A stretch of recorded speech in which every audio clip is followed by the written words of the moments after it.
Evening and thank you for joining us for KREM 2 News at 5 tonight. I'm Mark Hanrahan. Whitney is on assignment. First up tonight, a man accused of a drive-by shooting over the summer that left 2 people injured faced a judge for the first time today. He is facing attempted murder charges. KREM 2 Shannon Mowdy was in court for that hearing. She is joining us live tonight with more on what happened. Shannon? Just a few hours ago, Moses Adedeji faced a judge for attempted murder and assault charges more than 5 months after police say he shot 2 people. Now he faces 2 counts each of attempted murder and first-degree assault. Police say he was involved in a fight outside the Globe Bar on Division in Maine, July 7th. Court records show he was identified by victims, witnesses, and surveillance video as the shooter. Investigators say a bus shelter camera caught him driving the wrong way to catch up to the victim's car before shooting and driving away. His attorney asked bond be set at $40,000, saying his client has almost no criminal record and was going to college and running his own business. Your Honor, I understand the nature of these allegations, but when you look at his criminal record, you look at the things he's trying to do for himself, I just think $1 million is essentially tantamount to holding him without bond. Adedeji's roommate told police he left on a planned vacation shortly after the shooting. U.S. Marshals arrested him at a North Carolina airport in late July as he returned from the United Kingdom. Tonight, Adedeji's bond remains at that $1 million. His next court appearance is set for Christmas Eve. Shannon Mowdy, KREM 2 News. All right, Shannon, thank you very much. In other news, prosecutors are seeking the death penalty yet again in Nez Perce County in the death of an 83-year-old man, this time against Nicholas Umpenhauer. This comes after he helped an Idaho inmate, Skylar Mead, escape back in March, sparking a statewide manhunt. KREM 2's Christian Garza joining us live now in the studio with more information from the arraignment today. Christian? I've been going through our past coverage as well as talking with the Nez Perce County District Court, trying to get a timeline of events formed leading up to Umpenhauer's arraignment. An assistant supervisor for the court says since this is still an ongoing case, a lot of details are not public just yet. So what we know so far is what we've been able to confirm from Idaho State Police. The indictment charges a single count of murder in the first degree. Back in March of this year, Nicholas Umpenhauer helped Skylar Mead, an Idaho prison inmate, escape from custody while Mead was in the process of being transported back to prison after being treated at a Boise hospital. Idaho State Police say Umpenhauer shot multiple corrections officers during the escape. Now, both men are being accused of murdering James Money while on the run.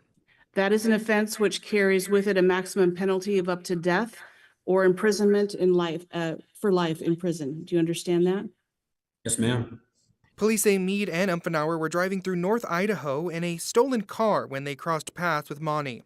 Police believe that Monty was taken in his Chrysler Pacifica to an area near Leland and killed. 36 hours after the escape, the 2 men were found and arrested in Twin Falls County. Both men have been sentenced to life in prison in Ada County for their involvement with the prison escape and are now facing the death penalty after being accused for murder.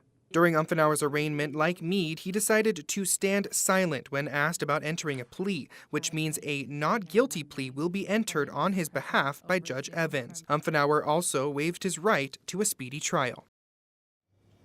Umpenhauer is scheduled to be back in court on March 27th to schedule a trial date. Skylar Mead, Nez Perce County trial for murder is set to start on February 3rd. In studio, Christian Garza, KREM 2 News. All right, Christian, thank you very much.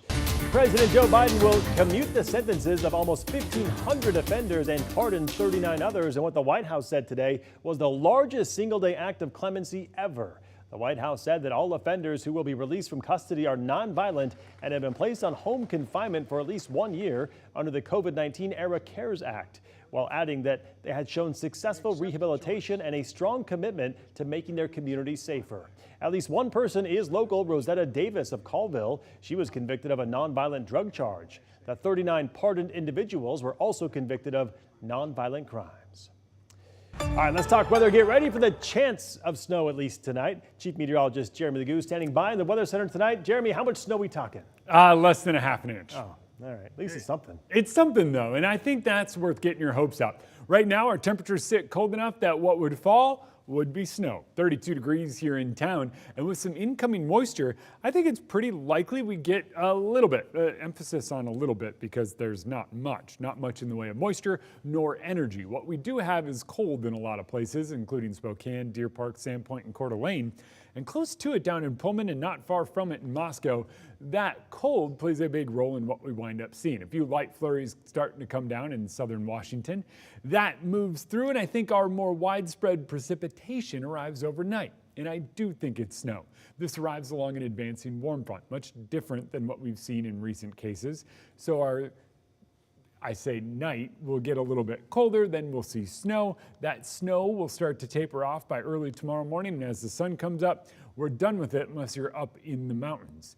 As we move through the day, we eventually get our next round of moisture. That arrives late in the day and takes us into a soggy Saturday where temperatures climb back into the 40s. By Sunday, we dry out. But tomorrow, and they get snow early and rain returning late in the day. All right, sounds good, Jeremy. I'll check back in with you later in the show.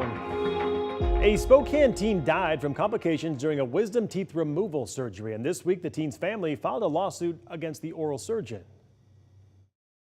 He walked in there a very happy, healthy kid and was going to start his senior year, and he was in love and he had great friends, and he died.